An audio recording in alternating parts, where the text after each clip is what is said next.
All right, I'm going to go through the lesson 1.3, 1 through 4 quiz. Just a walkthrough of how to do each problem. So number one, we have a product of powers. So when dealing with a problem like this, what you do is you take the coefficients and you will multiply. And the coefficients are the -11 and the -5. And then you're going to take the variables. Since we have like bases here, we're going to keep the base of w, and since it's multiplication, we are going to add their exponents.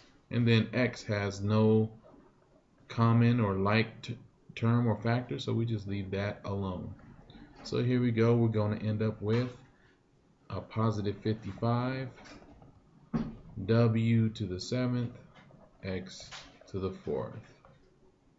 Okay, number two, very similar to number one. We have coefficients here, so we're going to take the coefficients and multiply them to each other, and then find the bases. So we have a t to the 4th and another t to the 2nd, so we're going to add those two exponents together since it's multiplication.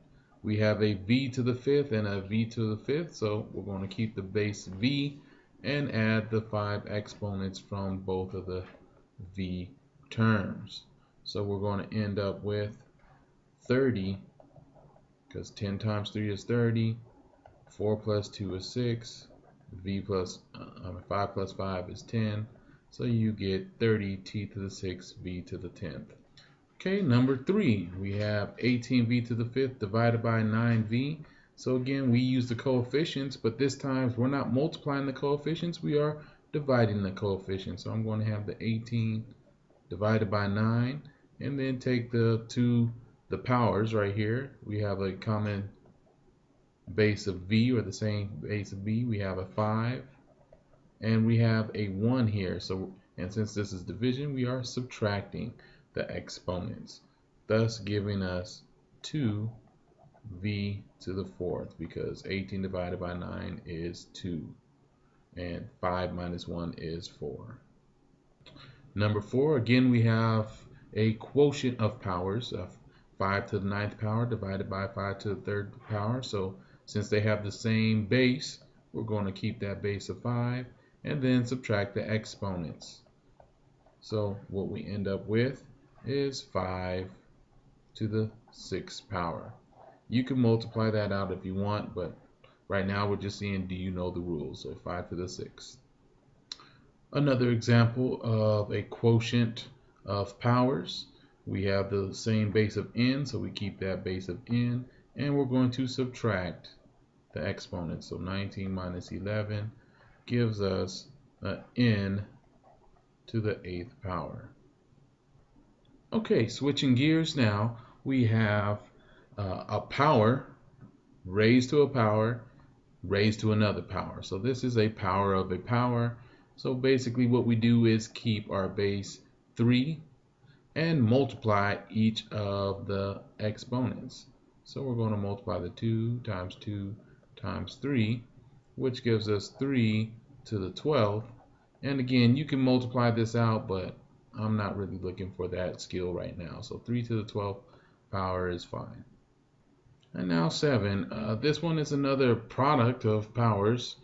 On the quiz, the L did look kind of like a 1, but it still was something raised to a power. So there was some confusion. But either way, just like we did number 1 and number 2, we have coefficients. So guess what we're going to do with the coefficients? We are going to multiply the coefficients together. Right there, we're going to multiply, that should be a parenthesis, and multiply the coefficients together, and then take the like bases and add their exponents. So the L has an exponent of 2 here. This L has an exponent of 1, so we're going to add 2 plus 1. Then this W right here has a power of 3, while this W has a power of 4, so we're going to add that all together, giving us a grand total of -6 L to the 3rd power W to the 7th power. Number 8, we have a product being raised to a power. So we have this product raised to a power. So how do we deal with that? We're going to take this exponent and apply it to the two factors. So what that looks like is the 15 is going to be raised to the third power, and the m to the 8th is going to be raised to the third power. So we're going to end up with 15 to the third power is, what was it, 3,375. And anytime we raise a power to a power, we multiply the exponent. So 8 times 3 is 24. So this was our answer.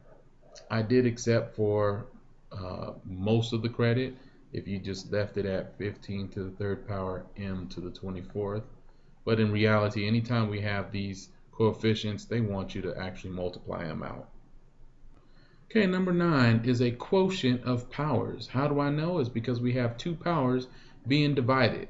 Yeah, usually we like to see them in the fraction form, but these mean exactly the same thing. So what does that mean? That means we are going to keep the base of y and subtract the exponents. So the exponent of 6 minus the exponent of 3, giving us y to the third power as our final answer. Okay, in our last problem here, we have a product. Once again, that means things being multiplied, and that's being that whole product is being raised to a power. So what we do, like we did in number 8, is take this power and apply it to each factor. So we have that factor right there, that factor, and that factor. So we end up with -4 being raised to the 4th power, r to the 6th being raised to the 4th power, and s to the 15th being raised to the 4th power. So let's go ahead and work that out. -4 to the 4th power, that's 16 times, 4 times 4 is 16, and then 16 times 16 is 256. Anytime we have a power raised to a power, we multiply these two powers, so we get r to the 24th. And again, we have a power raised to a power, so we're going to multiply these powers. So 15 times 4 is 60. So there is our final answer on our final problem.